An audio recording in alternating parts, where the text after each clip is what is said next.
Estamos de vuelta en el Noti Express de RN y continuamos con la sección de noticias locales porque parece que Movimiento Ciudadano ya encontró su nuevo tema de campaña en el estado.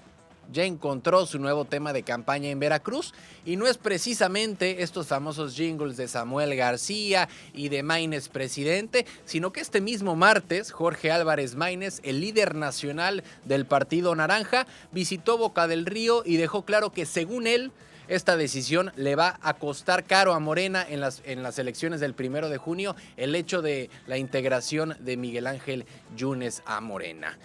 Fueron las palabras de Jorge Álvarez Maínez. De hecho, estuvimos presentes un ratito porque sí habían citado primero a las 5 de la tarde un evento que reunieron a muchos jóvenes. Iniciaron casi a las 6:30 de la tarde, pero bueno, ya no nos dio tiempo inclusive por el hecho de estar aquí presentes en el Noti Express. Miento, fue a las 4, inició como 5:30 el evento, pero sí, detallitos ahí bastante graves en temas de coordinación, pero lo que fue un hecho es que sí hubo muy buena respuesta de la gente que reunieron ahí en Boca del Río. Y es que durante este recorrido que ha tenido Jorge Álvarez Maínez en lo que es nuestro estado, en Veracruz, no perdió la oportunidad Álvarez Maínez para señalar que la Cuarta Transformación está cometiendo un error al sumar a los Yunes a sus filas. Según él, el PRI y el PAN y ahora Morena han dado cobijo a una familia que ha estado en el poder en Veracruz por muchos años y que no representa ningún cambio real, según palabras de Jorge Álvarez Maínez.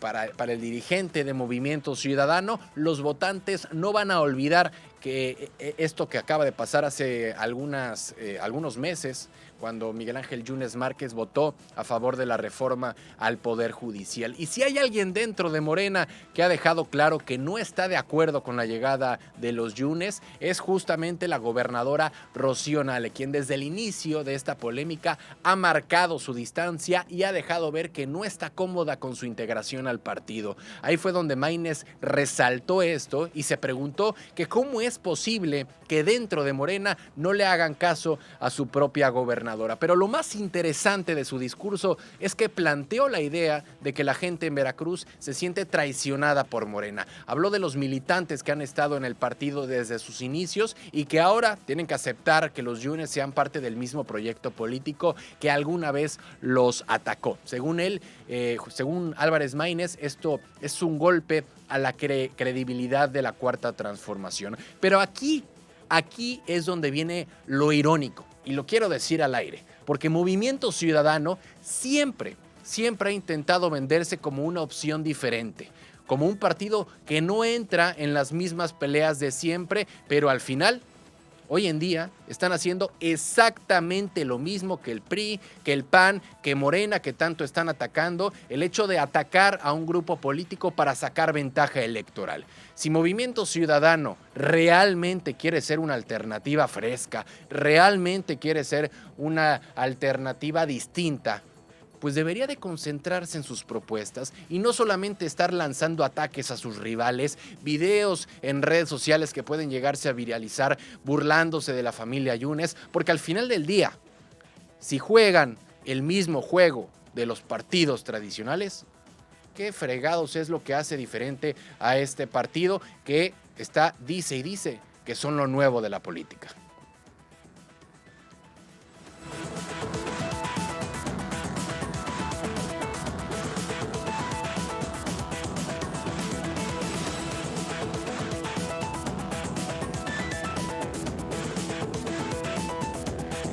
Noticias locales.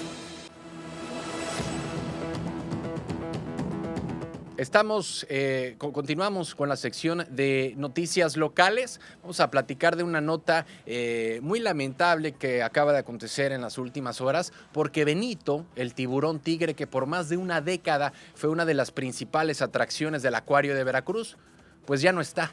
Durante semanas su ausencia empezó a generar dudas, empezó a generar rumores, hasta que finalmente se confirmó su fallecimiento. Esta noticia no llegó directamente desde el acuario, sino a través de una asociación civil llamada Earth Mission, una asociación que fue la primera en levantar la voz sobre su posible muerte. Y fue mediante una solicitud de información a la Plataforma Nacional de Transparencia que descubrieron que Benito, el tiburón, ya no aparecía en la lista de especies del acuario desde el 18 de febrero. De hecho, este hallazgo desató una ola de especulaciones sobre si la muerte del tiburón fue manejada de manera adecuada o si se intentó encubrir. La organización acusó falta de transparencia y exigió obviamente que se explicara lo ocurrido con el animal. Fue finalmente que la Procuraduría Estatal de Protección al Medio Ambiente, esta PMA, rompió el silencio y confirmó lo que se temía.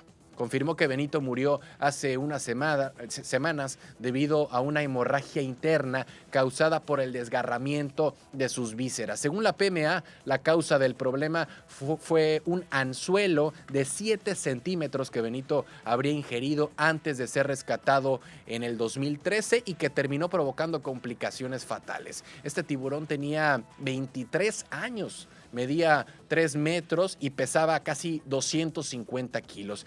Ya su muerte obviamente en redes sociales ha empezado a generar tristeza, ha empezado a generar controversia, sobre todo porque según el comunicado de la PMA se tenía planeado liberarlo en mayo.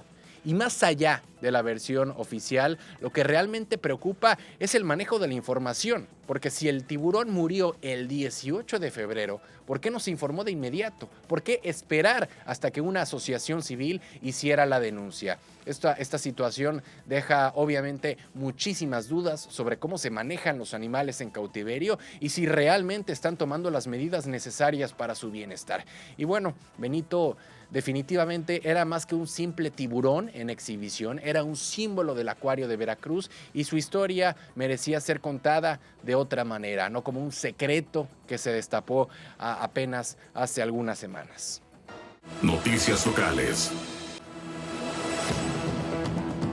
Estamos de vuelta en el Noti Express de RN. Continuamos con la sección de noticias locales porque el ambiente electoral en Veracruz comienza a calentar motores. Y es que este 2025 el estado de Veracruz renovará sus 212 alcaldías, lo que implica la elección de 1,054 cargos públicos. 1,054. Porque hay que recordar que no nada más vamos a votar por los presidentes municipales, sino también por las sindicaturas, por las regidurías. Y a medida que los partidos definen a sus candidatos, la pregunta clave es: ¿cuándo comienzan las campañas oficiales? Veracruz y Durango, hay que recordar que son los únicos estados del país que tendrán elecciones municipales este año. Y Aquí los ciudadanos deberán decidir quiénes encabezarán sus ayuntamientos durante los próximos años, en una contienda que se perfila como una de las más disputadas. Para esta elección, Morena y el Partido Verde han decidido ir en alianza parcial de los 212 municipios en 166. Sin embargo, el PAN, el PRI, Movimiento Ciudadano y el Partido del Trabajo han optado por competir solos, marcando un cambio en la estrategia que vimos el año pasado cuando se renovó la gubernatura y hubo más coaliciones. Este 7 de noviembre del año pasado, el 7 de noviembre del 2024, fue cuando el OPLE dio el banderazo oficial al proceso electoral, estableciendo las fechas claves para cada fase. Pero bueno, ¿cuándo inician las campañas oficialmente? Según el calendario del OPLE, las campañas arrancan el 29 de abril y concluirán el 28 de mayo. Serán 30 días intensos donde los aspirantes recorrerán sus municipios buscando convencer al electorado, y durante ese periodo del 29 de abril al 28 de mayo se contempla la posibilidad de debates entre los candidatos. Estos encuentros permitirán que cada aspirante exponga sus propuestas y contraste ideas con sus oponentes, lo que puede ser clave para la decisión de muchos votantes. Pero ¿cuándo sabremos quiénes serán los candidatos oficiales? Porque estamos ya conociendo cuándo inician las campañas, pero hay que recordar que hoy en día escuchamos de promotores de la Cuarta Transformación, escuchamos de candidatos o aspirantes virtuales, pero oficialmente todavía no puede nombrarse la palabra candidato para un político, ¿no? Si bien los partidos han ido destapando a sus virtuales candidatos, la fecha límite para registrar oficialmente sus postulaciones ante el OPLE es el 4 de abril. Después de esa fecha, tendrán hasta el 31 de mayo para hacer modificaciones en caso de que se requiera algún ajuste de último momento, y ya con el inicio de las campañas a la vuelta de la esquina, pues Veracruz se está preparando para una contienda electoral bastante intensa en la que las estrategias, los debates y el contacto con la ciudadanía jugarán un papel clave en el camino hacia la jornada electoral del 1 de junio. Definitivamente, lo que es la zona conurbada Veracruz-Boca del Río, bueno, vemos a un Veracruz que desde hace algunos meses se ha decantado mucho en lo que es el partido de Morena, después de muchos años que se ha visto al PAN gobernando el municipio. Hoy en día muchos expertos políticos ven a un Morena llevándose el triunfo en Veracruz Puerto, pero lo que es Boca del Río y sobre todo lo que es Alvarado va a estar pero buenísimo estas elecciones 2025 para la renovación de alcaldías. Vemos a una Berta Güed Malpica, promotora de la Cuarta Transformación, que tendrá enfrente a un Raúl Sarrabal y tendrá enfrente a una Marijose Gamboa del Partido Acción Nacional. Hoy en día, lo que es Morena en Boca del Río no es lo mismo a lo que era hace 4 años, ni se diga en las elecciones antepasadas. Hoy en día vemos a un Morena fuerte y caso similar ocurre en lo que es Alvarado, porque vemos a un Polo de Champs con Morena, pero está al lado de monstruos políticos, políticos con gran experiencia y políticos que ya han sido inclusive alcaldes del mismo municipio. Estamos hablando de un Boga Ruiz por parte de Movimiento Ciudadano, pero también estamos hablando de un Tavo Ruiz por parte del Partido Acción Nacional. Así que van a estar muy interesantes estas elecciones del 2025, sobre todo por lo que es Alvarado y por lo que es Boca del Río. Pero bueno, ¿quién será el ganador? Ya eso solamente el tiempo lo dirá.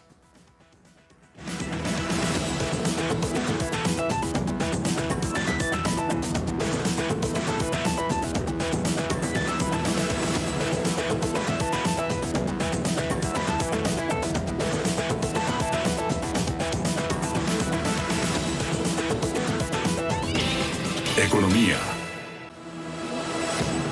Y bueno, continuamos con el espacio informativo de este miércoles. Y a ver, si la economía de Estados Unidos ya traía sus dosis de incertidumbre, así como pasa en México, ahora súmenle los nuevos aranceles de Donald Trump. Ya el presidente de la Reserva Federal, Jerome Powell, dejó claro que estas medidas de Donald Trump están generando un panorama más incierto que nunca y que incluso podría retrasar la tan esperada baja de la inflación en Estados Unidos. Fue durante la reunión del Comité Federal del Mercado Abierto que la Reserva Federal, que bueno, viene siendo el Banco de México en nuestro país, la Reserva Federal en Estados Unidos, decidió mantener las tasas de interés entre el 4.25 y el 4.5%. Pero lo que más llamó la atención es que Jerome Powell no descartó que los aranceles puedan encarecer los productos y frenar el crecimiento económico de Estados Unidos. Y aunque intentó obviamente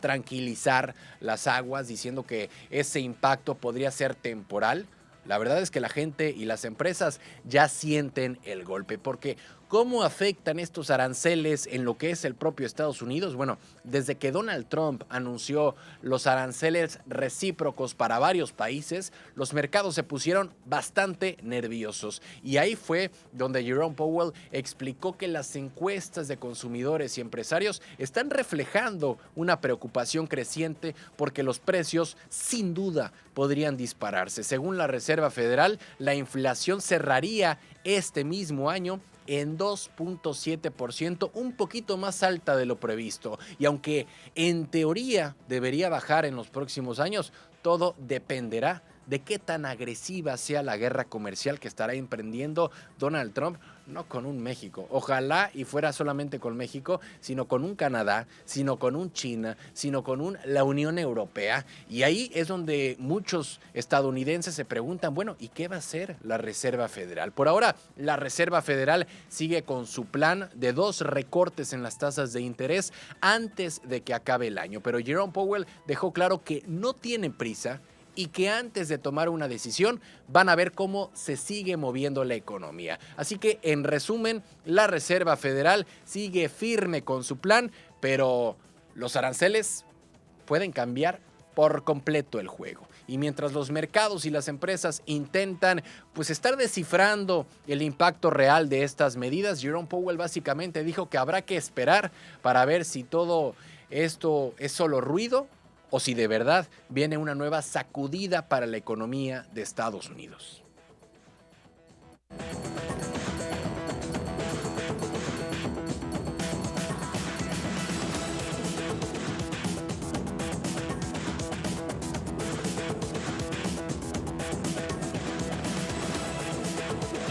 Información empresarial. Vámonos con la sección empresarial. Vamos a estar platicando acerca de la reforma al Infonavit. ¿Qué cambia para los trabajadores? ¿Cómo les beneficia? Bueno, en distintos espacios hemos platicado, inclusive con el abogado Ramón Núñez. Hemos platicado también, en su momento tuvimos la llamada de la diputada federal Rosa María Hernández Espejo para estar desmenuzando este tema del Infonavit que a muchos los trae un poco nerviosos, ¿no? Y si alguna vez han pensado en comprar casa justamente con el Infonavit o simplemente están buscando una opción de vivienda más accesible, esta reforma al Infonavit puede traerles muy buenas noticias a muchos de ustedes. Y es que el 21 de febrero del 2025, el gobierno anunció una serie de cambios en la ley del Infonavit y la Ley Federal del Trabajo. Todo esto con el objetivo de mejorar el acceso a la vivienda para los trabajadores y sobre todo hacer más eficiente la gestión de este instituto. Vamos a tratarles de explicar de manera sencilla y sin tanto rollo qué cambia, cómo afecta, qué ventajas podrían llegar a aprovechar las personas que están cotizando en el Infonavit, porque hay que ver primero qué es lo más importante de esta reforma. Y es que uno de los puntos más llamativos es la creación de una empresa filial del Infonavit que tendrá como tarea construir viviendas de interés social. Pero, ¿qué significa esto? Bueno, en pocas palabras, que ahora el propio Infonavit podrá construir casas, lo que podría traducirse en precios más accesibles, menos intermediarios y un mejor control sobre la calidad de las viviendas. Además, los trabajadores tendrán más opciones para usar el dinero de su subcuenta de vivienda como garantía en créditos hipotecarios. En pocas palabras, más flexibilidad para decidir cómo utilizar esos recursos sin depender exclusivamente de los préstamos tradicionales. Y el plan es que estas casas sean más accesibles para trabajadores con ingresos bajos y medios y sobre todo que se ubiquen en zonas urbanas o en crecimiento con acceso a transporte y a servicios. No nada más conseguir terrenos lo más barato posible y alejados de las principales zonas, sino que están buscando que sean zonas urbanas o en crecimiento. Otro punto clave es que se garantizará calidad y seguridad en la construcción, no más casas que parecen de cartón o fraccionamientos sin servicios básicos. Pero aquí la pregunta es, ¿cualquiera puede rentar? Y si renta, luego puede comprar la casa. Bueno, aquí viene otra novedad, y es que el modelo de arrendamiento social con opción a compra es básicamente que podrán rentar una casa del Infonavit y luego decidir si la compran, con la ventaja de que ese dinero de la renta se descontará del precio final. ¿Cómo funciona todo esto? Bueno, está la renta accesible, que el pago mensual no podrá ser mayor al 30% de su salario neto.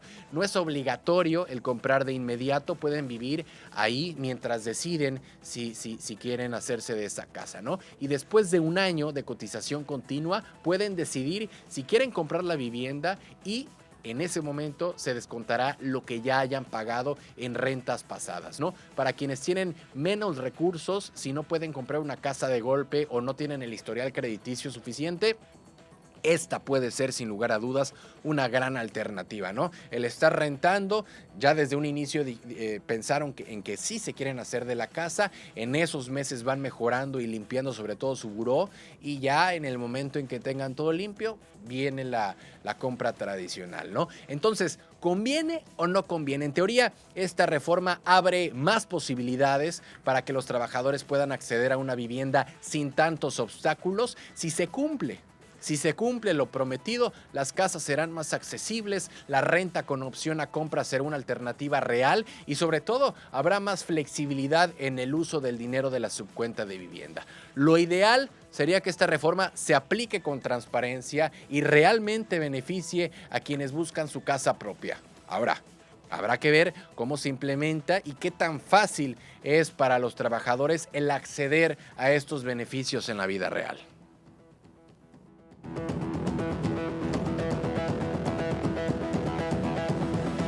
Y bueno, con esta información damos por concluido el Noti Express de RN el día de hoy. Muchas gracias a todos los que nos siguieron, a todos los que nos sintonizaron en un episodio, en un programa más. Mauricio García en los controles, Víctor Cosgaya en las cámaras.